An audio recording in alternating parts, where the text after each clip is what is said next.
अस्सलाम वालेकुम dear student. जैसा कि हमने एक सीरीज स्टार्ट की हुई है फर्स्ट ई कैट 2024 के पेपर में जो क्वेश्चंस आए थे वो विद एक्सप्लेनेशन आप लोगों के साथ हम शेयर करते हैं। इससे पहले इंपॉर्टेंट अनाउंसमेंट ये है कि जो स्टूडेंट्स भी तमाम सब्जेक्ट्स की एक प्रॉपर वे से सेकंड ई कैट से पहले पहले प्रिपरेशन करना चाहते हैं तो आप हमारे न्यू बैच को ज्वाइन कर सकते हैं। चंद दिन पहले ही हमारा ये न्यू सेशन स्टार्ट हुआ है जिसमें बहुत ज़्यादा कंप्रीहेंसिव आप लोगों को तैयारी करवाई जाती है। एक या दो लेक्चर में पहले एक चैप्टर समझाया जाता है, फिर उसकी वर्कशीट दी जाती है, ई कैट पैटर्न पे एक टेस्ट दिया जाता है। तो ऐसे आप लोगों का सिलेबस कंप्लीट होगा और साथ साथ आप लोगों को क्वार्टर बुक, हाफ बुक और फुल बुक के टेस्ट मिलते जाएंगे। तो ज़रूर इस बैच को ज्वाइन करें। इसके अंदर ना सिर्फ आप लोग सेकंड ई कैट बल्कि नस्ट NET 4 NTS नेट और फास्ट यूनिवर्सिटी कैंडिडेट्स के लिए भी फुली प्रिपेयर हो जाएंगे। इस दिए के कॉन्टैक्ट नंबर पर व्हाट्सएप करके आप लोग हमारे बैच की तमाम डिटेल्स ले सकते हैं। हमारे व्हाट्सएप चैनल के साथ कनेक्टेड रहें। इसी वीडियो के डिस्क्रिप्शन में आपको इसका लिंक मिल जाएगा। इसके थ्रू आप लोगों को डिफरेंट यूनिवर्सिटीज़ के स्कॉलरशिप की और एजुकेशनल अपडेट्स मिलती रहेंगी। अब हम स्टार्ट करते हैं क्वेश्चंस। पहला क्वेश्चन है what identity is equivalent to cos square x minus sin square x। तो ये आप लोगों ने first year trigonometry chapter number 10 में पढ़ा था कि cos square x minus sin square x ये cos 2x के इक्वल होता है। इसी तरह आप लोग इसके दो और फार्मूलाज हैं उनको भी आप लोगों ने देख लेना, वो भी इसी से जनरेट होते हैं। अगर आप cos स्क्वायर की जगह 1 माइनस sin स्क्वायर लिखेंगे तो 1 माइनस 2 sin स्क्वायर x ये भी cos 2x के इक्वल होता है और इसी तरह 2 cos स्क्वायर x माइनस 1 ये भी हमारे पास इक्वल होता है cos 2x के। अगर आप sin स्क्वायर को रिप्लेस कर दें 1 माइनस cos स्क्वायर x से। अच्छा, अब नेक्स्ट अगर हम मूव करें तो ये काफ़ी इंपॉर्टेंट कॉन्सेप्ट मैं आपको देने जा रहा हूँ। एरिया बिटवीन कर्व्स हम कैसे निकालते हैं, तो ये भी क्वेश्चन आए हुए थे फर्स्ट ई कैट के अंदर कि दो कर्व के दरमियान एरिया कैसे निकालना है। तो सबसे पहले तो आप लोगों को पता होना चाहिए कि इनका पॉइंट ऑफ इंटरसेक्शन क्या है। उसके लिए आप अब ये चाहो कि दोनों y की इक्वल है, इधर y x स्क्वायर की इक्वल है, इधर y x क्यूब की इक्वल है। तो आप x स्क्वायर और x क्यूब को आपस में इक्वल रखें और ये जो x स्क्वायर है इसको अगर मैं राइट साइड पे भेजता हूँ तो x cube minus x square equal to 0 बनेगा। इसमें से एक्स स्क्वायर को कॉमन निकालें तो अंदर एक्स माइनस 1 बचेगा। अब एक्स स्क्वायर भी 0 की इक्वल होगा और एक्स माइनस 1 को भी 0 की इक्वल रखेंगे तो एक्स की वैल्यू 1 आ जाएगी। एक्स स्क्वायर इक्वल टू 0 से एक्स इक्वल टू 0 आएगा।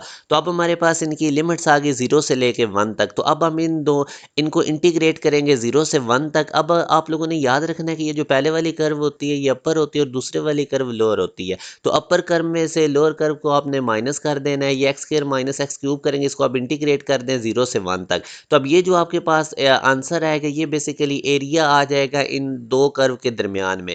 आगे अब ये सिंपल इंटीग्रेशन है। एक्स स्क्वायर की इंटीग्रेशन एक्स क्यूब ओवर 3 होती है, माइनस एक्स क्यूब की एक्स 4 ओवर 4 होती है। आगे ये लिमिट्स अप्लाई कर दें 0 से 1 तक। अब पहले इसमें एक्स की जगह पे अपर लिमिट्स पुट करें तो ये एक्स की जगह पे 1 आ जाएगा, इधर भी एक्स की जगह पे 1 आएगा तो 1/3 माइनस 1/4 ये बनेगा, क्योंकि 1 की जो भी पावर हो वो 1 ही रहता है। 1/3 से मल्टीप्लाई होकर 1/3। इसी तरह जब x की जगह 1 पुट करेंगे तो ये 1 ही रहेगा। 1/4 से मल्टीप्लाई होकर 1/4। फिर माइनस का साइन डाल के हमने लोअर लिमिट्स पुट करनी थी तो वो ज़रूरत ही नहीं, क्योंकि जब x की जगह 0 पुट करेंगे, इधर 0 पुट करेंगे तो 0 माइनस 0 वो 0 ही होता है। तो बहरहाल ये आप हमारे पास आंसर है। अब अगर मैं इनके ग्राफ आपको दिखाऊं तो ये कुछ इस तरह से हो गए। ये पहला आप लोगों को कर्व नज़र आ रही है रेड कलर में, ये y equal to x square वाली है और इससे नीचे आप लोगों को ये ग्रीन कर्व नज़र आ रही है y equal to x cube है। तो अब आप देखें जो पहली कर्व होती है ये अपर होती है, दूसरी वाली कर्व लोअर होती है। ये आपने इसमें टेक्निक याद रखनी है। पहली वाली में से दूसरी माइनस करेंगे तो अब आप देखें अपर कर्व में से लोअर माइनस करें तो ये इनके दरमियान का एरिया आ गया और ये हमारे पास लिमिट्स थी इनकी जो 0 से लेके 1 तक इनके पॉइंट ऑफ इंटरसेक्शन जो हमने निकाले थे।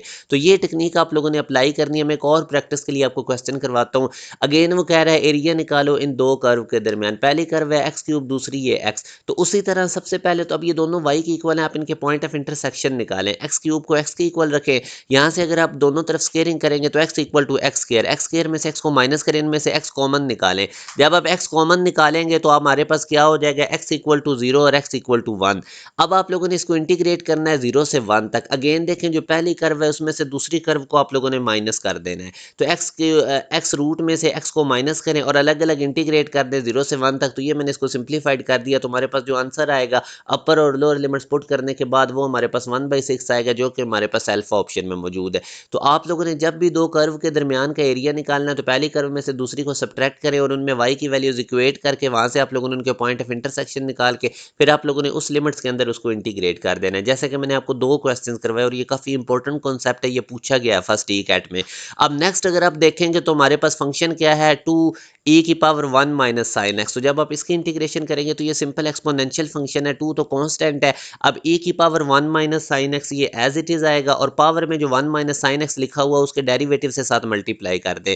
तो ये जो माइनस है ये स्टार्ट में लिख दें। तो ये अगर आप देखेंगे तो हमारे पास ये इधर मौजूद है, इन ऑप्शंस में तो ये मौजूद है ही नहीं हमारे पास, तो नन ऑफ दीज होगा।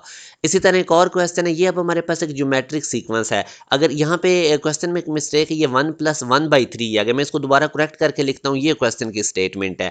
अब अगर आप देखें तो इसमें कॉमन रेशियो सेम है। अब सेकंड टर्म को फर्स्ट पे डिवाइड करें, थर्ड को सेकंड पे करें, आंसर सेम आएंगे। और ये ज्योमेट्रिकल प्रोग्रेशन है और उसके बाद ये इनफाइनाइट टर्म्स है। तो इनफाइनाइट टर्म्स के सम के लिए फार्मूला होता है a1/1 माइनस आर। a1 की जगह पे फर्स्ट टर्म और r की जगह पे सेकंड टर्म में से सेकंड टर्म को फर्स्ट टर्म पे डिवाइड करें तो ये r आएगा। अब आप लोगों ने इसको सिंप्लीफिकेशन करनी है तो आप देखेंगे कि हमारे पास जो आंसर है 3/2 आएगा, जो कि हमारे पास अल्फा ऑप्शन में मौजूद है। इसी तरह एक और क्वेश्चन है, इस इंडेफिनेट इंटीग्रल को हमने इंटीग्रेट करना है 12 cos x over sin x। तो अब अगर आप देखें तो नीचे sin x फंक्शन है, ऊपर उसका डेरिवेटिव cos x है। जब नीचे फंक्शन हो ऊपर डेरिवेटिव हो और फंक्शन की पावर 1 हो तो हम फंक्शन के साथ ln लगा देते हैं, तो वो उसकी इंटीग्रेशन हो जाएगी। 12 कांस्टेंट उसको बाहर निकाल दें तो आपके पास 12 ln sin x इसकी इंटीग्रेशन आएगी, जो कि हमारे पास बीटा ऑप्शन में मौजूद है। तो ये कुछ क्वेश्चंस थे, आप लोगों ने बाकी यूट्यूब चैनल के साथ कनेक्ट रहें और भी मैं वीडियोस कनेक्टेड रहें और भी वीडियोस आप लोगों के साथ शेयर करता रहूँगा। मगर जो स्टूडेंट्स भी एक प्रॉपर वे से तमाम सब्जेक्ट्स की तैयारी करना चाहते हैं तो उनके लिए हाईली रिकमेंडेड है कि आप हमारे बैच को ज्वाइन करें, जो अभी हमारा कुछ दिन पहले स्टार्ट हुआ है। उसकी डिटेल्स आप लोग इस दिए गए कॉन्टैक्ट नंबर पर व्हाट्सएप करके ले सकते हैं। अपना ख्याल रखिएगा। अल्लाह हाफिज़।